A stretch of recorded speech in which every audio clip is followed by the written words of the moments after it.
Olá, eu gostaria hoje de conversar a respeito de um filme que é de 2009. Parece que foi ontem, ao mesmo tempo já faz tanto tempo. É um filme que se chama, em português, ele foi traduzido, o título foi traduzido como Eu Te Amo, Cara. Eu te amo, vírgula, cara. Eu te amo, cara. E é o personagem, o protagonista, o personagem da história é Peter Klaven. Então nós vamos chamar de Peter. A história se passa com base em um casamento que vai acontecer. Então Peter vai se casar e ele vai planejar, ele e a noiva, eles vão planejar o casamento, né? Se passa nos Estados Unidos, então o casamento tem essa tradição americana, né? Um jeito americano de se fazer a cerimônia e tudo mais. Tem algumas coisas que são características dessa tradição americana. E o Peter mostra no começo do filme, porque o filme já apresenta essa situação, estamos nos preparando para casar, mas dá para perceber o quanto esse Peter, ele era o que a gente chama hoje em dia de uma pessoa fofa. Ele era muito fofo. Ele era muito fofo porque ele era muito gentil, ele era cavalheiro, ele era atencioso e ele se dedicava muito aos outros. Ele cuidava muito da noiva, ele atendia todo mundo. É aquela pessoa que todo mundo gosta de ter por perto. Todo mundo gosta, é impossível não gostar do Peter fofo. Ele era muito fofo. E aí então eles vão se casar. E a noiva diz assim: eu já sei quem vai ser a minha madrinha, né? Essa madrinha, eles têm nos Estados Unidos, como a gente faz aqui, padrinhos e madrinhas. Mas aqui são todos iguais, todos os padrinhos, todas as madrinhas dos dois lados, né? Não tem diferença. Lá, além desses padrinhos e madrinhas, tem um especial, tanto por parte da noiva quanto por parte do noivo, né? Por parte do noivo, eles chamam de best man. Então, quem seria o best man, esse melhor homem? Esse best man é um dos padrinhos, tanto faz quanto sejam, mas um deles vai acompanhar o noivo muito próximo e vai ter deveres a cumprir, tarefas para fazer enquanto o casamento é preparado. É como se fosse um parceiro, um sócio. Ele vai atrás de um monte de coisa, ele fica responsável por providências. Os outros padrinhos não. Como a gente, os padrinhos, eles vão ter o papel no dia do casamento, como testemunhas, abençoando, apadrinhando a relação, a união, o casamento. Lá, além desses padrinhos como os nossos, eles têm essas duas figuras. A noiva também tem essa parceira, que é uma das madrinhas mais próximas a ela, que vai ajudá-la a planejar, a preparar, a correr atrás do que precisa ser feito, tomar providências. Então ela diz para o Peter: eu já sei quem vai ser a minha. Aliás, foi difícil de escolher, porque eu tenho tantas amigas próximas que poderiam fazer esse papel de me ajudar a planejar o meu casamento, que foi difícil de escolher. E você, Peter, quem vai ser o seu? E aí tudo começa. O filme começa desse dilema, porque o Peter, uma luz acende e ele percebe que ao mesmo tempo que ele era fofo e todo mundo gostava dele, e ele se dava bem com todo mundo, ele não tinha pessoas muito próximas, amigos. Ele não tinha vínculos afetivos mais significativos. Ele era aquela pessoa que agradava todo mundo, que todo mundo gostava, mas ele não tinha profundidade nos seus relacionamentos. E ele entra em desespero, porque ele não vai ter essa pessoa, o seu best man. Ele não tem ninguém que possa ficar com ele para mergulhar nessa experiência de planejar um casamento. E ele então põe uma missão, e o filme se trata disso, por isso que é Eu Te Amo, Cara, porque na verdade ele vai procurar um cara que seria esse amigo mais significativo para se relacionar. Ele quer alguém, ele quer um amigo mais profundo e ele vai atrás disso. Então ele começa a criar condições de encontrar esse amigo. Ele tenta se aproximar de um, ele tenta conhecer outro e é um desastre atrás do outro. Até que ele encontra alguém. E esse alguém era muito diferente dele. É isso que é interessante no filme. Essa pessoa é o oposto dele. Porque se ele era o fofo que agradava todo mundo, esse outro homem que vem e que vai ser o melhor padrinho dele, o best man dele, ele é o oposto, ele não está se importando com o que os outros pensam, ele não faz esforço para agradar ninguém, só vive a vida de acordo com o que ele quer. Ele vive a própria vida, ele faz o que ele gosta, ele foca nos seus sonhos, ele vive com base nele. Ele não tem atenção para o outro. Então são dois opostos. Um que só pensa no outro, que é o Peter. Ele nem sabe quem ele é. Ele nem sabe falar o que ele gosta, ele não sabe falar dele. Ele sabe falar dos outros. E nós temos esse outro personagem que vai ser o amigo dele, mais próximo, que só pensa em si. E aí os dois se juntam e é interessante, porque é bem como a psique trabalha. A nossa psique é assim. A gente tem, às vezes a gente vai para um polo e às vezes a gente vai para outro polo para conhecer os polos e poder entender onde está o meio, que é o caminho do equilíbrio, da harmonia. Então nós podemos pensar que o Peter estava polarizado, ele não existia, só o outro que existia. Ele só focava nas pessoas, ele queria agradar as pessoas. Enquanto que esse amigo que aparece no filme, que eu não estou me lembrando o nome dele, só pensava em si, não se importava com os outros, não tinha preocupação com o que os outros iam pensar, se os outros iam gostar, estava focado só em si. E olha que interessante, quando os dois se juntam, os dois têm como aprender um com o outro. Esse vai ganhar um pouco saindo dessa polarização, pensando um pouco mais no outro, e esse aqui vai ganhar porque ele vai aprender a olhar um pouco para si. Então, quanto mais eles se aproximam um do outro, mais eles vêm para esse caminho do meio, que é onde está a virtude, segundo Aristóteles. A virtude, segundo Aristóteles, está entre dois vícios, o de mais e o de menos. Aquilo que é de mais não é bom, é um vício. Aquilo que é de menos também não é bom. Aquilo que tem escassez não é bom, aquilo que tem demasia também não é bom. O saudável, o equilíbrio, o harmônico é o quando eu consigo juntar os dois no meio. Aí eu tenho, mas não é de menos e nem de mais. Eu tenho o suficiente para ser feliz, o suficiente para ter saúde, o suficiente para ter alegrias, para ter prazer, enfim, aquilo que me basta, nem excede e nem falta. Então o filme vai mostrar esses dois lados. Vai mostrar essa pessoa que só se dedica ao outro e não existe. E ela vai em busca, quando ela vai em busca do amigo, Peter vai em busca do amigo, para conseguir ter alguém com um vínculo mais significativo no seu casamento, ele na verdade está indo em busca de si mesmo. Quando ele vai em busca do outro, ele vai descobrir, conhecer aspectos seus. Por exemplo, ele não tinha um momento de lazer próprio, um momento em que ele fazia o que ele gostava. O momento de lazer dele era fazer o que os outros gostavam. Uma hora ele estava acompanhando a noiva numa coisa que ela gostava, outra hora ele estava acompanhando o irmão numa coisa que o irmão gostava e assim sucessivamente. Ele nem sabia dizer o que eu gosto de fazer para eu fazer agora. Ele nem sabia dizer. E esse moço que apresenta para ele a oportunidade de músico, porque o moço tinha lá uma garagem muito estranha e ele tocava descompensadamente, gritando, era quase que um alívio, né, musical do que uma produção artística. Ele liberava, ele cantava, ele tocava do jeito dele. E o Peter começa a experimentar isso e resgata isso da sua adolescência, porque ele lembrou que ele também tinha um músico dentro dele que tinha sido esquecido para ser fofo e agradar os outros. Ele resgata esse músico, ele libera a energia, ele se solta. E assim ele vai se soltando em outras coisas, assim ele vai resgatando aspectos de si mesmo em outras situações. Então fica essa coisa interessante que esse filme começa a mostrar pra gente. O quanto ao buscar o outro, a gente pode encontrar a si mesmo. E aí eu lembrei de um livro que fala bastante sobre isso, o livro inteiro é com base nisso.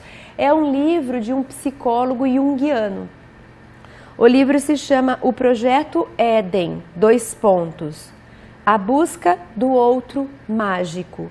Vai explicar nos nossos relacionamentos que papel o outro tem em minha vida. Eu faço o outro ser alguém para me servir, porque isso é comum, ou eu vivo para servir o outro, que também é comum, como o Peter fazia. E o livro vai nos conduzir a entender que os dois polos não são saudáveis, sempre vai ter prejuízo de alguém. Se eu vivo para servir o outro, eu me abandono, então eu não vou estar bem. Se eu vivo para que o outro me sirva, eu estou usando o outro, ele não vai estar bem. E tem um trecho desse livro que eu deixo para nossa reflexão, depois a gente volta para conversar sobre isso, mas vai pensando aí. O trecho é assim: se realmente amamos o outro como o outro, então olha lá, se realmente amamos o outro como o outro, assumimos heroicamente a responsabilidade da nossa própria individuação, da nossa própria jornada. Se amamos o outro como o outro, então assumimos heroicamente a responsabilidade da nossa própria individuação, da nossa própria jornada. Vai pensando sobre isso que daqui a pouco a gente volta para conversar a respeito. A Editora Frater conta com livros que trabalham reflexões sobre alegria, saúde e bem-estar, além de temas relacionados ao espiritismo. Entre eles, os títulos: A Dança entre Opostos, Viver no Mundo, Os Mestres de Nossas Vidas, de autoria ou coautoria de Cristiane Lenz Beira. Eles estão disponíveis para compra no site www.editorafrater.com.br. A renda obtida com a venda desses livros é revertida para a instituição Remanso Fraterno, apoiada por Raul Teixeira. É uma organização sem fins lucrativos, sediada no município de Niterói, atendendo a mais de 250 crianças e seus familiares, além de 85 adolescentes e jovens em situação de vulnerabilidade social.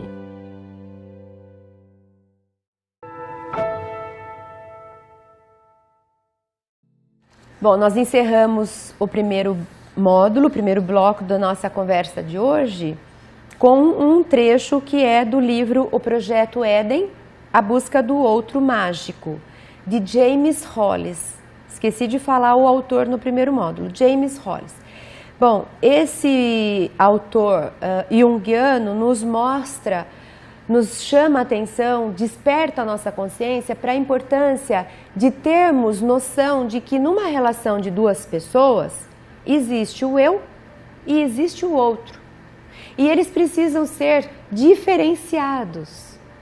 Eles precisam ser únicos, eles precisam ser autênticos, eles precisam ser indivíduos com vontades próprias, com necessidades próprias, com sonhos próprios. Eles podem sim estabelecer pontes de relacionamentos, de trocas.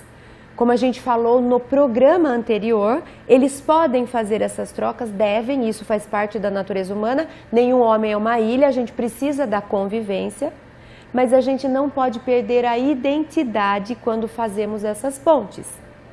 Quando eu me relaciono com outra pessoa, seja meu irmão, meu pai, meu marido, meu sócio, eu preciso ter pontos de convergência, eu preciso ter pontes onde nós vamos trocar, onde eu aprendo, onde eu ensino, onde a gente combina, sem que os dois percam a própria individualidade, a própria personalidade. O que não deve acontecer é que isso se aproxime tanto a ponto de virar um amálgama, uma massa única, um novelo de lã emaranhado em outro.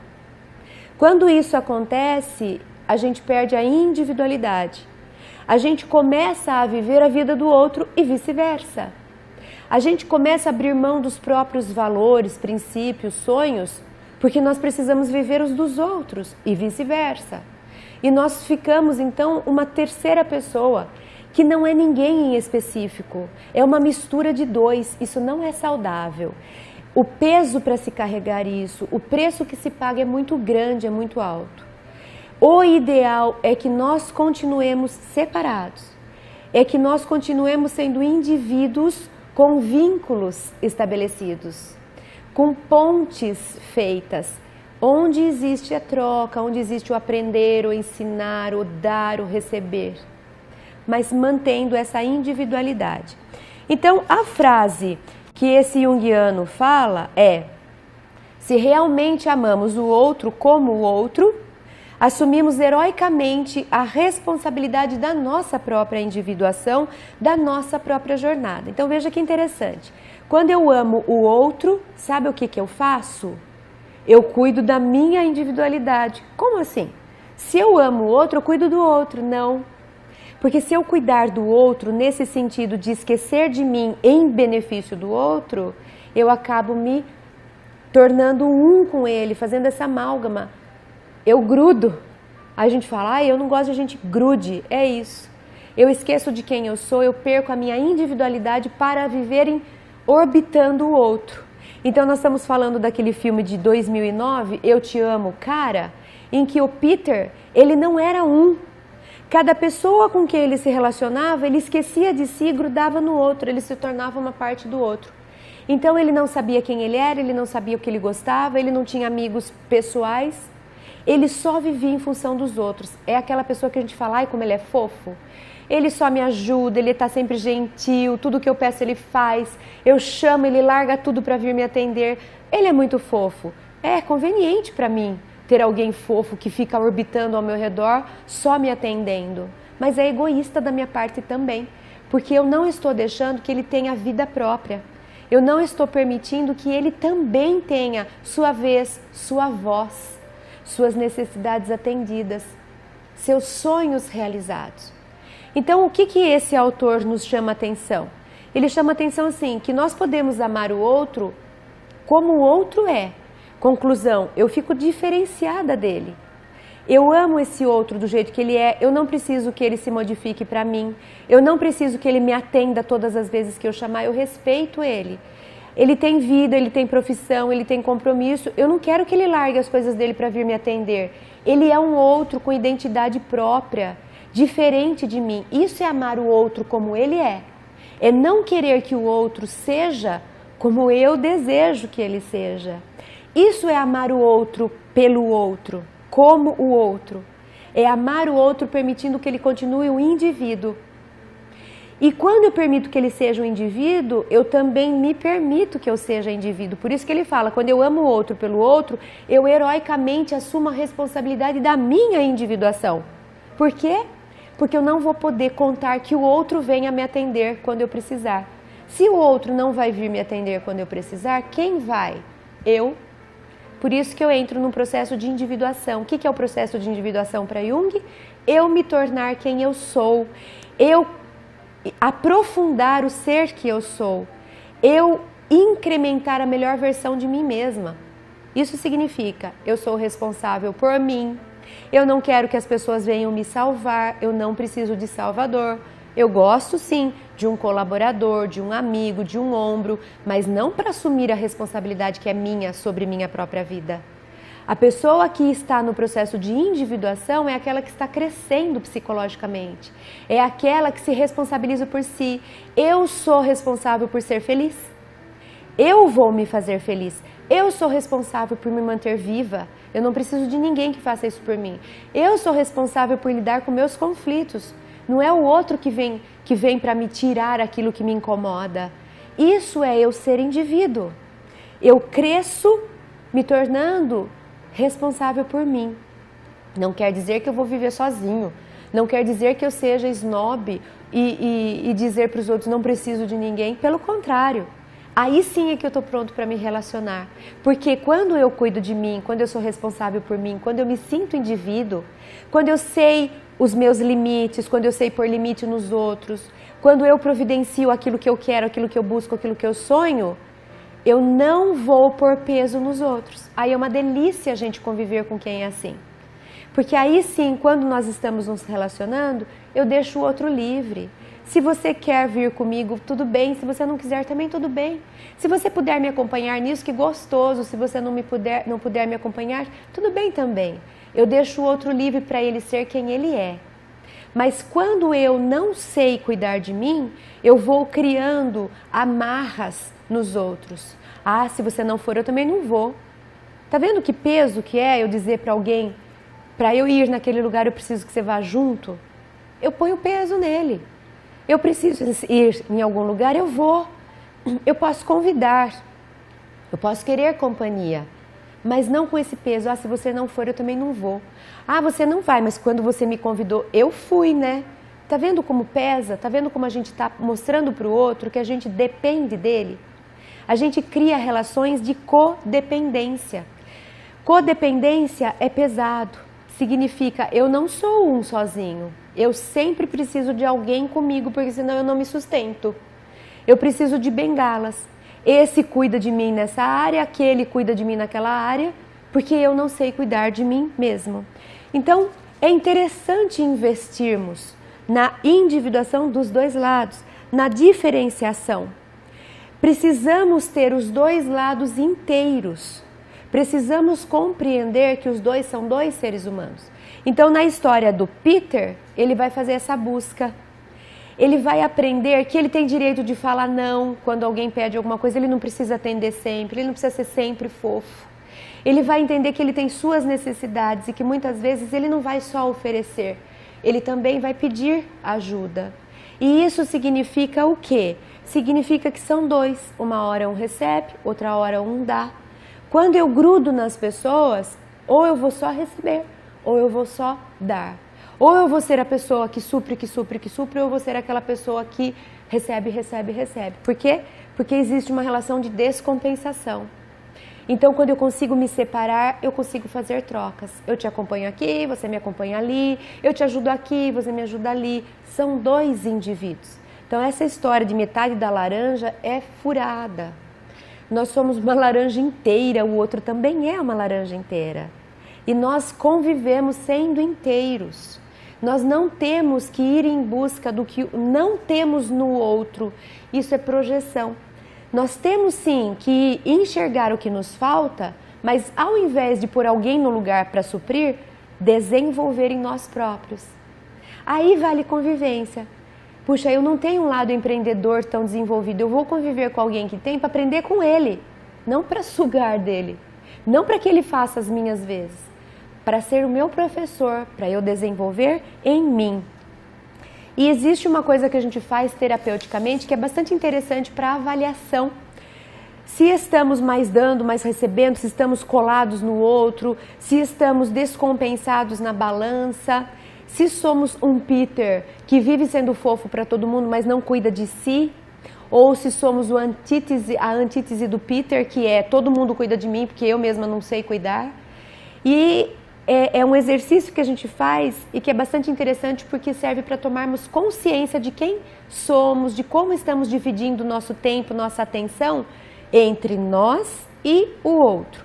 É chamado de roda da vida. E eu termino essa segunda parte fazendo esse convite para que vocês peguem aí uma folha de papel, façam um círculo, né? Façam essa roda que a gente chama roda da vida e dividam ela em quantas partes vocês acharem interessante. Por exemplo, vou dar algumas sugestões. Como se fosse uma pizza. Vai dividindo em partezinhas, em fatias de pizza, né? É um gráfico de pizza que eu estou propondo. Família, trabalho, amigos, romance, lazer, espiritualidade, saúde, sonhos. E eu posso pôr quantas fatias eu quiser. Posso pôr essas, posso pôr outras. Vai imaginando na sua vida o que é importante e você vai pondo uma fatia de pizza para cada isso, para cada coisa dessa. Aí você vai fazer um ponto, imaginando que essa pizza, né, ela é assim, você vai fazer um ponto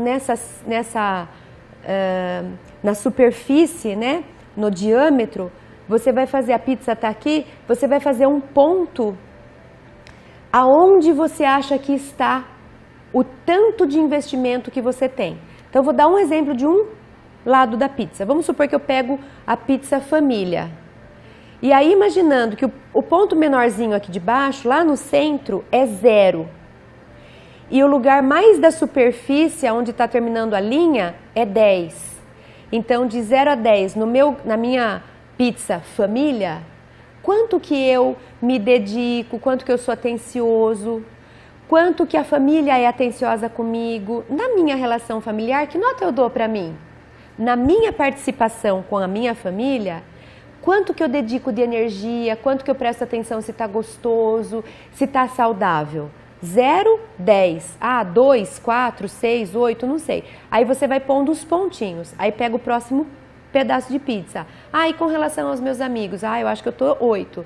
E com relação à minha saúde, tá 2. E eu vou pondo os pontinhos no meio da pizza, pensando de 0 a 10, aonde que eu colocaria mais ou menos, aproximado.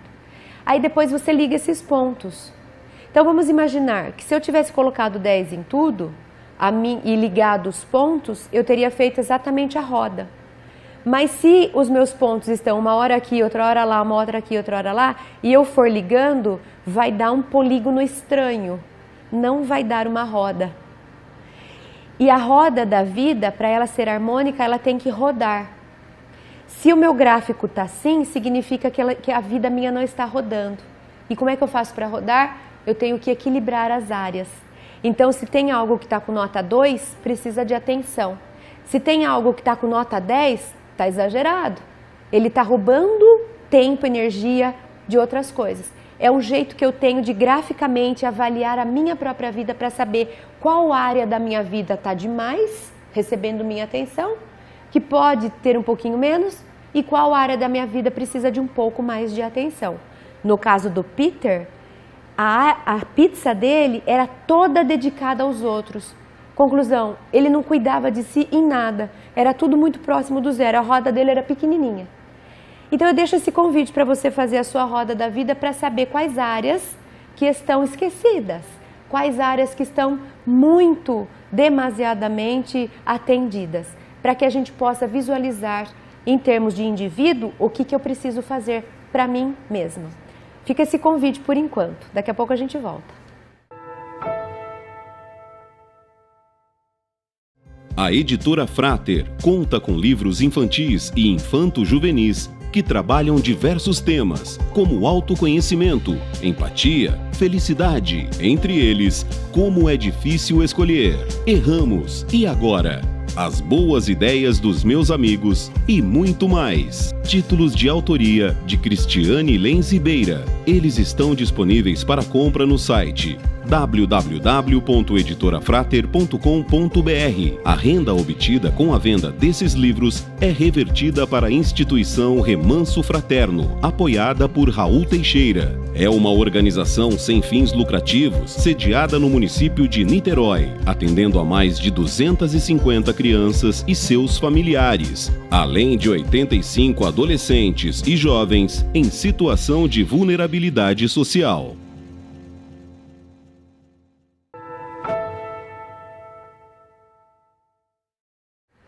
Bom, estamos aqui falando mais uma vez sobre relacionamentos, procurando pensar um pouquinho a respeito da nossa postura em nossos relacionamentos, e hoje nós trouxemos 2 pontos para estimular, incrementar a nossa conversa. O filme Eu Te Amo, Cara, de 2009, e um livro de James Hollis, O Projeto Éden. E eles têm nos convidado a perceber um pouco mais a respeito de nós próprios, com relação ao outro. Nós estamos falando que muitas vezes é comum nós nos esquecermos de nós e só pensarmos no outro, sermos a pessoa fofa que atende todo mundo, à custa da própria individualidade, da própria vida, dos próprios sonhos, dos próprios valores. Então, para pertencer, para ser agradável, abre mão do que gosta, essa pessoa que se esquece para atender o outro. Outras vezes, também comum, nós fazemos o polo oposto. Nós esquecemos que o outro é um outro independente e queremos que ele seja uma continuidade de nós. Queremos que eles vivam em função daquilo que nos falta. Então, eu quero que o outro me atenda na minha necessidade A, eu quero que esse outro fique sempre comigo quando eu precisar da coisa X, Enfim, eu ponho o outro a serviço daquilo que eu não tenho, daquilo que me falta, daquilo que eu não desenvolvi. Agora sou eu que sou o centro das atenções e exijo que os outros orbitem ao meu redor.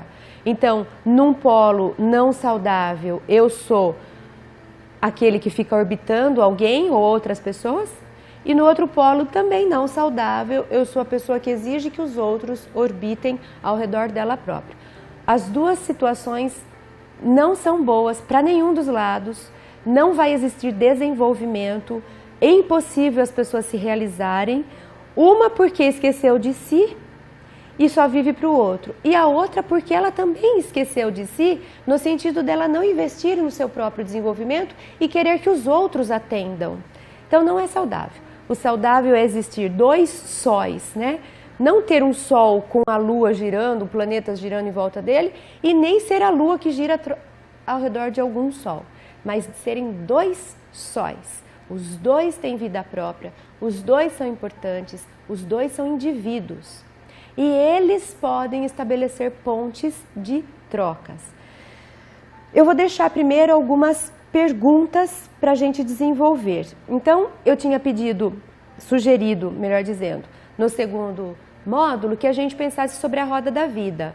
E é uma tentativa de tomada de consciência, ou seja, nas áreas que formam a minha vida, amigos, espiritualidade, saúde, família, profissão, lazer, prazer, nas áreas da minha vida, se eu for transformar isso num gráfico de pizza e eu for colocar nota para cada fatia, sendo cada fatia uma área da minha vida, como é que está? Está equilibrado? Esse gráfico, ele é redondo no sentido de que todas as áreas estão equilibradas, ou o meu gráfico é todo cheio de pontas porque eu dou muita atenção para uma coisa e abandono a outra? É interessante porque a gente toma consciência de como temos empregado nossa energia, nossa atenção nos aspectos da nossa vida. Olhando para isso, é possível a gente perceber onde é que eu estou falhando, onde que está precisando de mais atenção e onde que eu estou, às vezes, exagerando, dedicando atenção que nem precisa ser dedicada. E agora eu faço uma continuação dessa tomada de consciência através da roda da vida com algumas perguntas para a gente ir pensando. Então, vou fazer uma sequência de 5 perguntas. Tenta responder, ver o que sai aí automaticamente do inconsciente. Como é que você responderia isso? Primeira, onde no seu relacionamento, nos seus relacionamentos, você percebe algum tipo de dependência? Onde que você precisa de alguém que você não se sente capaz de fazer sozinha? Escreve aí. Quais momentos, quais situações, quais áreas, quando que eu sinto que eu não sou capaz de fazer isso por mim mesma? Anota, porque são pontos para serem desenvolvidos. São desafios, são propostas de trabalho. Eu agora vou me dedicar mais a isso. Preciso que isso cresça, ainda que eu não fique independente, mas eu preciso que isso se desenvolva. Segunda pergunta, o que eu peço para o meu parceiro, para o meu sócio, para o meu amigo, que ele faça por mim, que eu mesmo, apesar de ser adulto, apesar de já ser maduro, ou deveria ser, preciso fazer? Anota agora, quando você pede muita coisa para o outro fazer por você, aquelas coisas que são padrões. Ai, sempre que eu preciso disso, eu já ligo para o fulano para ele fazer para mim, para ele fazer por mim. Anota quando é que você tem feito com frequência, com padrão, esse tipo de busca. Eu peço para o outro fazer para mim aquilo que eu já poderia fazer, uma vez que sou adulto, que sou maduro, mas não faço. Prefiro que o outro faça por mim. Não quer dizer que eu não posso pedir, mas será que eu não estou dependente disso? Será que eu já não me acomodei? Será que até hoje eu ainda preciso que o outro faça? Ou eu já poderia fazer se eu tentasse? Mas já está confortável, deixa que fique. Então essa é a segunda pergunta. Terceira pergunta.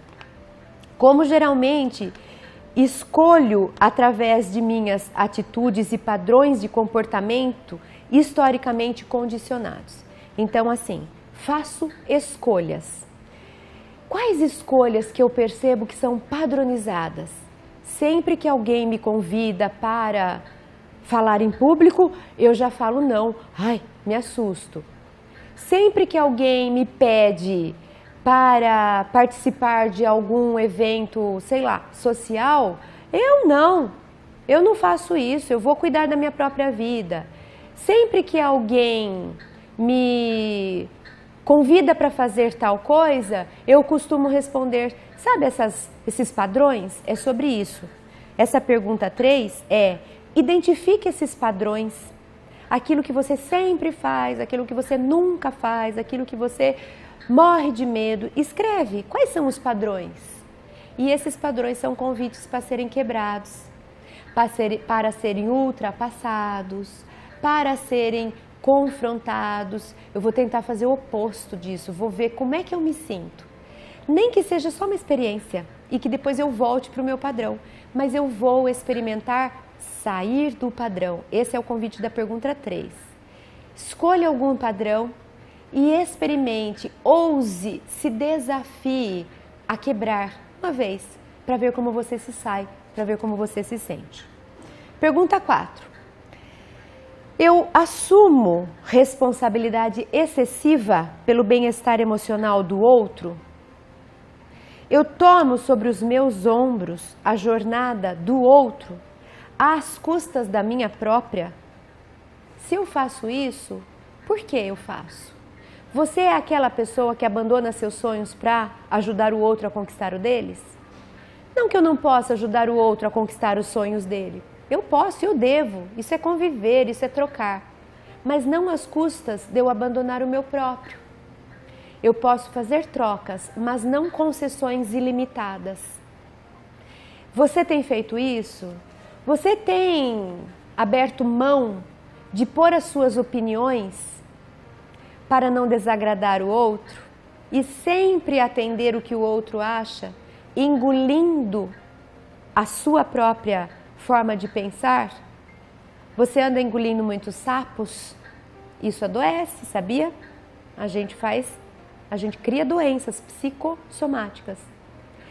Você tem feito mais escolhas com base no que os outros esperam de você do que você gostaria de fato de fazer?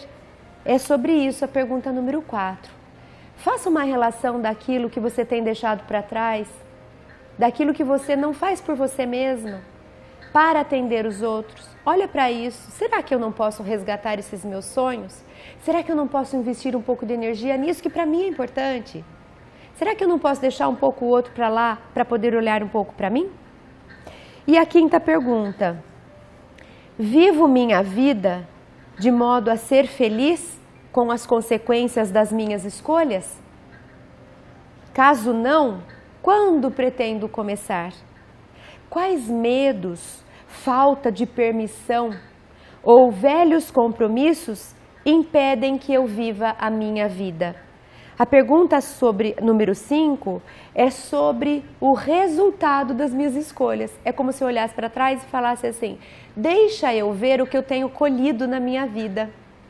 Olhando os últimos anos, olhando o percurso que eu tenho feito, as escolhas que eu tenho feito, a forma como eu tenho lidado com a minha vida, com as pessoas que fazem parte da minha vida, e olhando para mim hoje, eu sou realizada?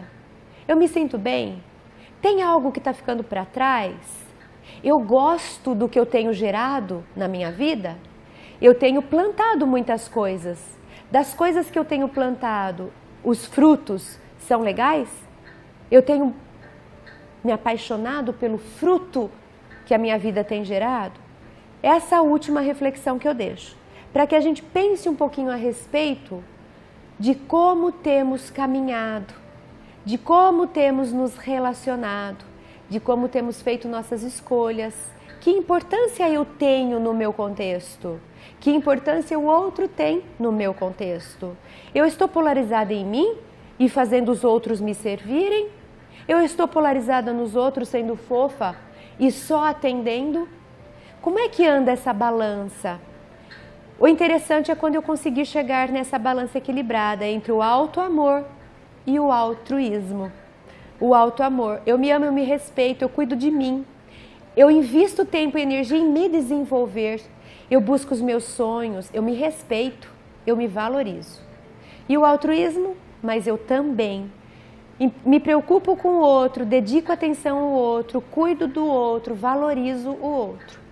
Eu cuido tanto de mim quanto do outro, eu amo tanto a mim quanto o outro. A gente lembra da frase de Jesus, lembrando essas sagradas escrituras. Amar ao próximo como a si mesmo. Os dois são importantes.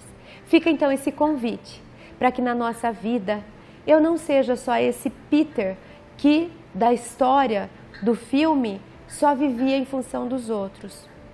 Que eu tenha essa atenção para mim e para os outros, que eu atenda as minhas necessidades e esteja apto também para ajudar o outro nas necessidades dele.